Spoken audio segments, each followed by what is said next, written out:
Mom, the baby of that lady is crying in a coin locker. In the middle of my brother's wedding, my daughter pointed at the bride and shouted this. The entire room erupted in murmurs. After all, my brother and his wife weren't supposed to have a baby yet. And a coin locker. But my 5-year-old daughter had a mysterious power. However, the bride, unaware of this, turned pale, the guests became angry, and the room filled with voices accusing us of poor parenting. Even worse, our relatives stood up with fearful expressions and left the venue. Thus, my daughter caused the wedding to descend into chaos.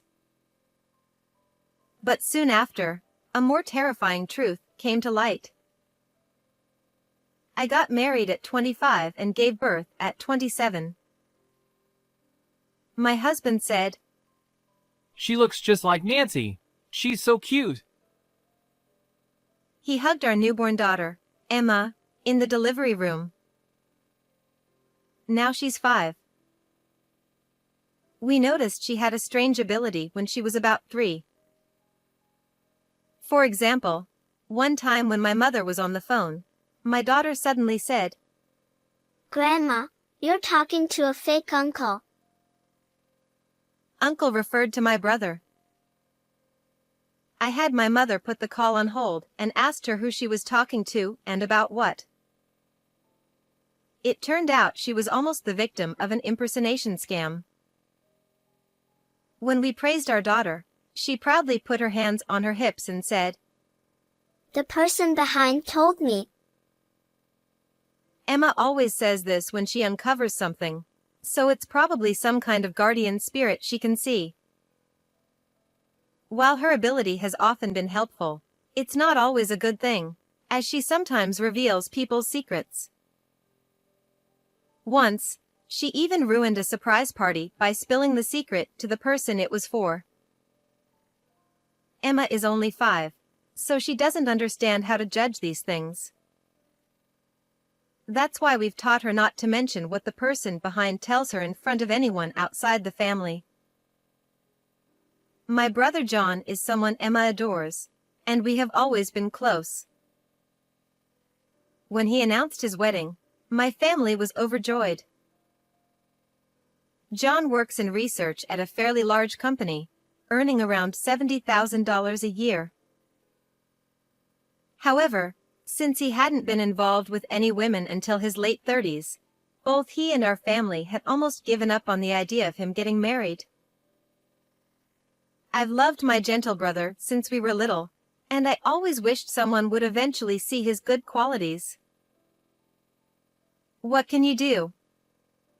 I guess John is just the type who remains a good guy, but never more. I thought, trying to make peace with the situation. But when a woman finally agreed to marry him, our whole family welcomed her with open arms. The woman, Amy, is 34, for years younger than my brother, and apparently, she was the one who asked him out. We started dating about 6 months ago, and recently, she was the one who proposed to me. He told us this shyly, looking so happy that it made our family happy too. On the day John brought her over to introduce her as his fiancée, of course, I came along with my daughter. Nice to meet you. I'm Amy. Thank you for having me. As she bowed her head in greeting, Emma murmured happily, The baby is coming too.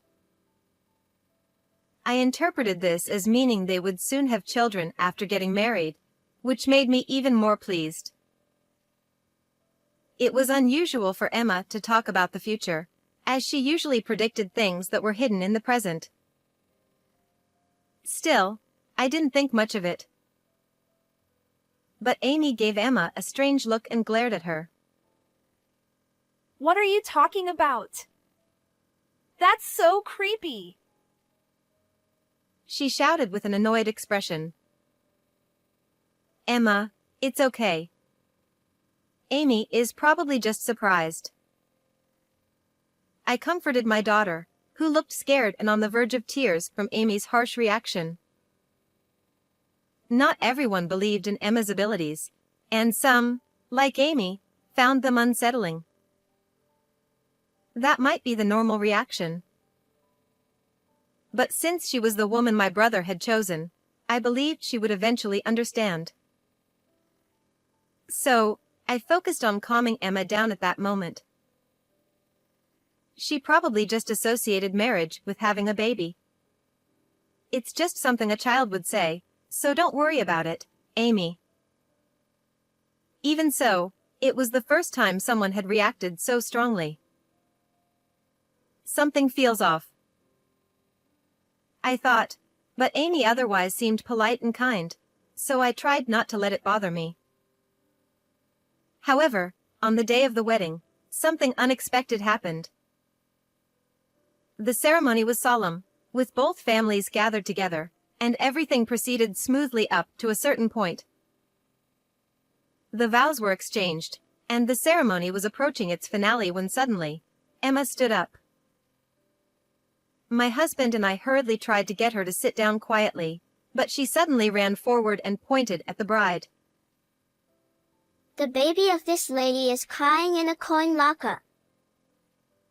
When I looked at Amy, who was at the end of Emma's gaze, she had gone pale and was muttering something under her breath. Since I was near the bride's seat, trying to stop Emma, I barely caught her saying things like, How did she know? and, What the hell is that kid? seeing her panicked reaction, I realized that Emma had hit the mark. But only a few of us, including myself, understood this. Amy quickly raised her head and glared at Emma. Stop saying nonsense. What baby? Just because you're a child doesn't mean you can ruin my wedding. The bride's outburst seemed to convince her relatives to side with her. It wasn't surprising since, to those unaware of Emma's mysterious ability, it would seem like she had suddenly blurted out something absurd. However, hearing murmurs like, "What terrible manners!" from the bride's side made my chest tighten with pain. But she's telling the truth. And as I looked around, I noticed that our relatives also had terrifying expressions, which only made me shrink back even more. But unlike me, who felt pathetic, Emma bravely stood tall, her head held high. The baby is crying for help. It's in a coin locker at a nearby department store. Someone, please go help. My little daughter desperately repeated her words, undeterred by the cold stares from the adults around her. And the moment they heard this, our relatives, still wearing those stern expressions, stood up, ready to follow Emma's words. Saying that saving the baby's life was the top priority, they began to leave the venue one by one. Despite our efforts to keep her quiet, our young Emma had sometimes let slip information about the person behind her. This is why our relatives knew about her ability. They often watched over her, joking that there was no risk of being deceived as long as Emma was around. So at that moment, they must have immediately believed her plea. Now that I think about it, when they had those terrifying expressions, they seemed to be glaring at the bride. My husband, saying he would go with them, left Emma in my care and followed our relatives out. Less than an hour later, I received a call from my husband and was able to hear about the situation. It seems that thanks to Emma's words and the collective effort of our relatives, the baby was found. However, it couldn't be said that the baby was safe. There was a lot of commotion at the scene, and according to my husband, the baby looked as though it had just been born. The baby appeared limp, and it was immediately clear that its condition was critical, so they quickly called an ambulance. Why would Amy do something like this? No matter what the circumstances, this is unforgivable. As anger welled up inside me, I asked my husband to get help from the people around him for a few specific tasks. I also made a call to a certain place. After taking care of everything I needed to do, I left Emma with my mother, who was with me, and headed to the waiting room where my brother and Amy were. My brother was in the waiting room, trying to get an explanation from her.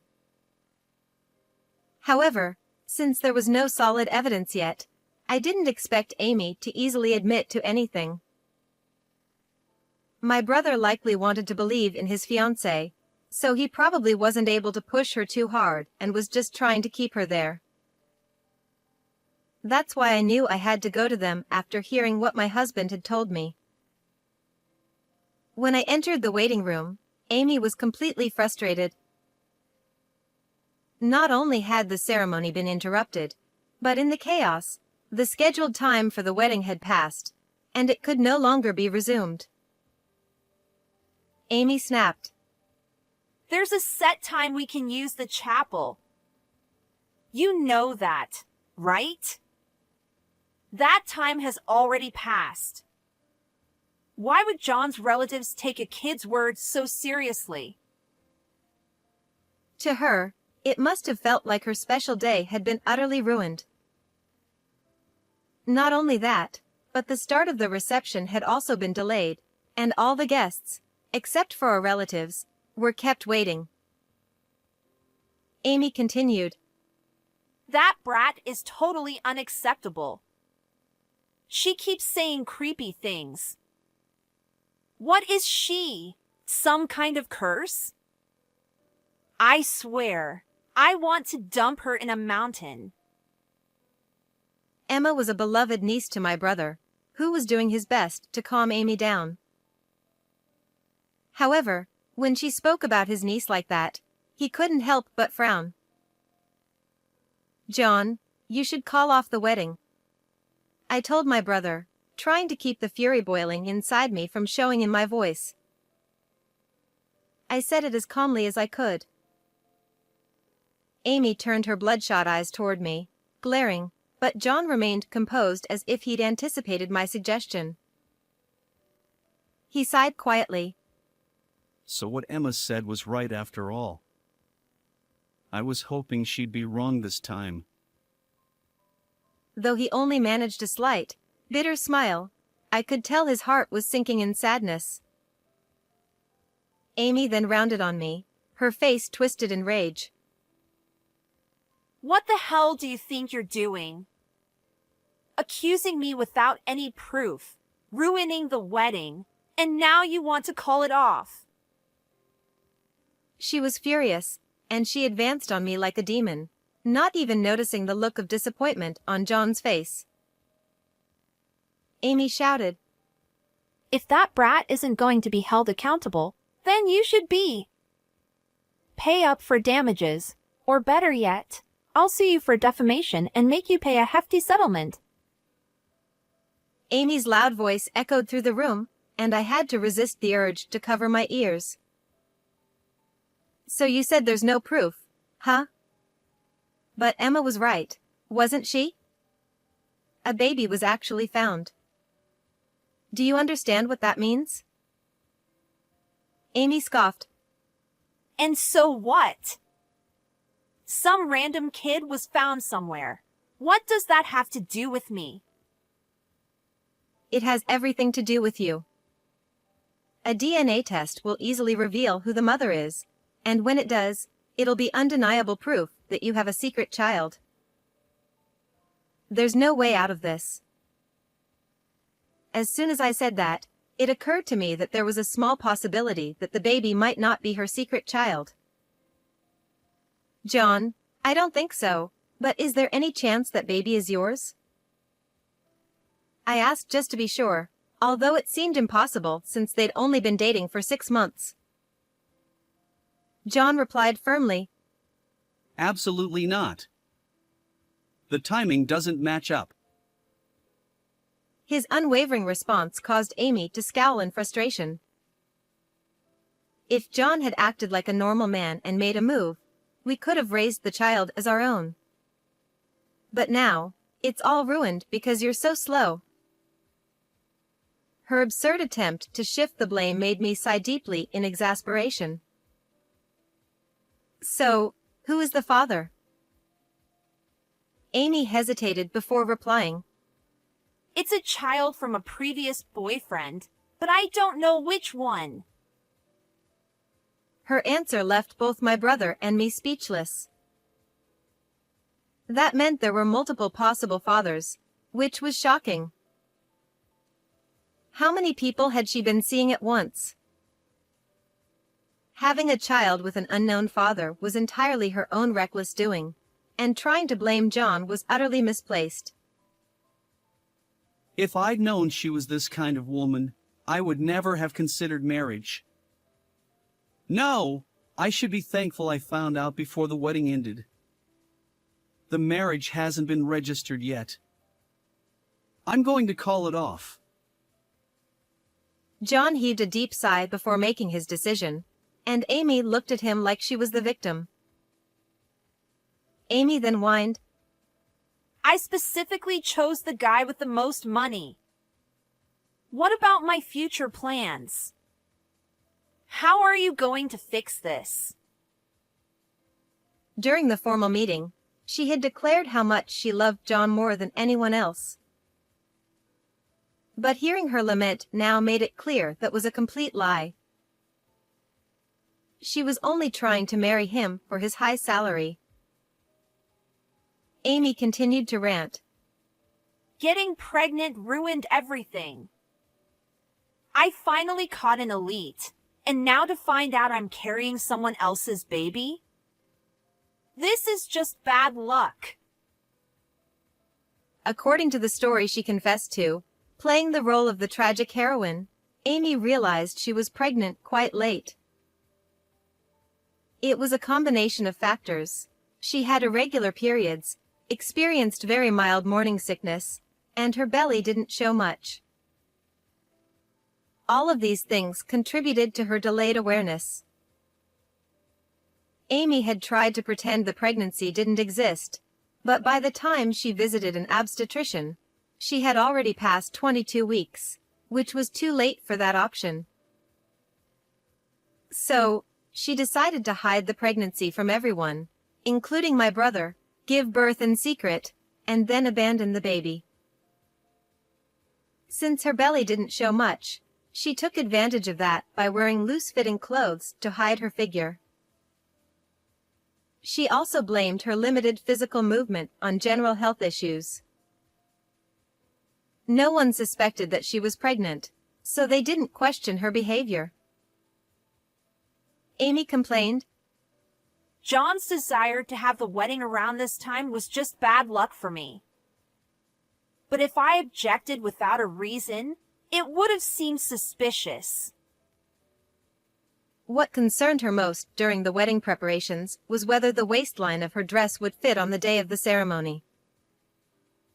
With her due date so close, she couldn't predict whether she'd give birth before or after the wedding. Well, usually, people avoid scheduling weddings in the final month of pregnancy. Amy responded, Exactly. But how could I possibly say I was pregnant? So, I had no choice but to pick a dress that could accommodate any changes in my size. As she spoke, she showed off her wedding dress with an adjustable waistline. My husband added, So, the story about gaining weight but planning to diet because your size might change was a lie too. And so was the business trip excuse. According to my brother, Amy claimed she had an urgent overseas business trip from the previous week until the morning of the wedding, which is why they hadn't seen each other. But she was probably in the hospital for the birth, not abroad. Amy said, I was so nervous that the baby might be born right in the middle of the ceremony. Her priorities were completely misplaced as she casually mentioned that the baby was born just a week before the wedding and that she had been discharged from the hospital only the day before. Amy laughed and said, I wanted to get rid of the baby as quickly as possible, so I didn't even bring it home. I went straight from the locker to the wedding venue. Just barely made it in time. Her casual attitude was shocking. Amy continued, But I left the baby in a locker where lots of people pass by. Someone would have heard it crying and taken care of it. The area has good air conditioning, so it's fine. By saying it's fine, she was trying to claim that she hadn't done anything dangerous. What are you talking about? Did you really think everything would work out that smoothly? In reality, the baby's cries were mostly drowned out by the noise in the department store. Even those who heard the cries assumed it was just someone else's child. If Emma hadn't insisted on searching for the baby, it might have been in serious danger, as evidenced by the fact that it was rushed to the hospital by ambulance. Abandoning a newborn like that is beyond unacceptable. Even if you couldn't raise the child, you should have at least taken it to a facility. Amy shrugged and said, What else could I have done? The baby was born just before the wedding. I was in a rush, so it couldn't be helped. Her lack of remorse was infuriating. My brother was just as stunned, realizing what kind of person he had almost married. Let me make this clear. What you did could lead to criminal charges. Do you understand that? Amy's eyes widened in surprise, and she began to panic, looking around anxiously. There's no evidence. You said earlier that they could easily find out I'm the mother, but the police can't prove I was the one who left the baby in the locker. She wiped the sweat from her forehead and confidently said this, believing she was in the clear. You really don't think things through, do you? Did you even check if there were security cameras in the area? The locker area was fully covered by security cameras, something I had already taken steps to verify. After hearing about the baby's discovery, I asked my husband to request the store staff to review the footage. I had also reported the incident to the police, so they were likely checking the footage as well. Additionally, I had sent my husband a photo of John and Amy together. A celebratory picture my brother had taken during their pre-wedding photo shoot. Never imagining it would be used to identify someone on security footage. With my husband likely showing that photo to the store staff or the police, it was only a matter of time before they reached Amy. As I explained all of this, Amy's face turned paler with each passing moment, and by the time I finished, she had collapsed onto the floor, her face as white as a sheet. No! That's not possible. They can't know. You're bluffing, right? They can't arrest me. She muttered in disbelief, struggling to accept reality. But when the police arrived shortly after, she suddenly became violent, resisting arrest. No! Let go of me. It's not my fault. It's all because of that brat and those people. My brother, his face blank with shock, watched her struggle, the extent of his devastation clear to see. I turned back to Amy. You mentioned that you haven't officially registered the marriage, right? Legally, you're still just his fiancée, not his wife. But you'll still have to pay compensation. Compensation? Amy stammered. My brother will decide the amount, but will definitely recover the costs of the wedding and the reception. This marriage you were so keen on has turned into a huge loss for you, but we won't go easy on you." Upon hearing this, Amy's face fell into despair, and she finally gave up resisting as she was taken away. After that, of course, the wedding reception was cancelled, and all the monetary gifts were returned. The expenses incurred were, as declared, billed to Amy in the form of compensation. However, since she was behind bars and unable to pay immediately, her parents had to cover the costs. The amount exceeded $40,000, but her parents insisted that she would repay every cent once she was released. Even though they were her parents, it was clear they would be strict in making her pay it back, especially since Amy's father, who had always seemed mild-mannered, was so furious that it was intimidating to witness. Fortunately, the baby survived and, after being safely discharged from the hospital, was taken in by Amy's parents. It seems the child is now growing up healthy and strong. As for my brother, he was down for a while after everything that happened, but recently he's found someone new, and they seem to have a great relationship. My daughter said, "The person behind Uncle says they're a perfect match." When he introduced the new woman to Emma, my daughter happily shared this with us. His new fiancée has embraced Emma's unique abilities, and both my brother and I, as well as Emma, are filled with excitement and hope for the future. How did you enjoy this story? Please don't forget to subscribe to the channel. I'll see you in the next video.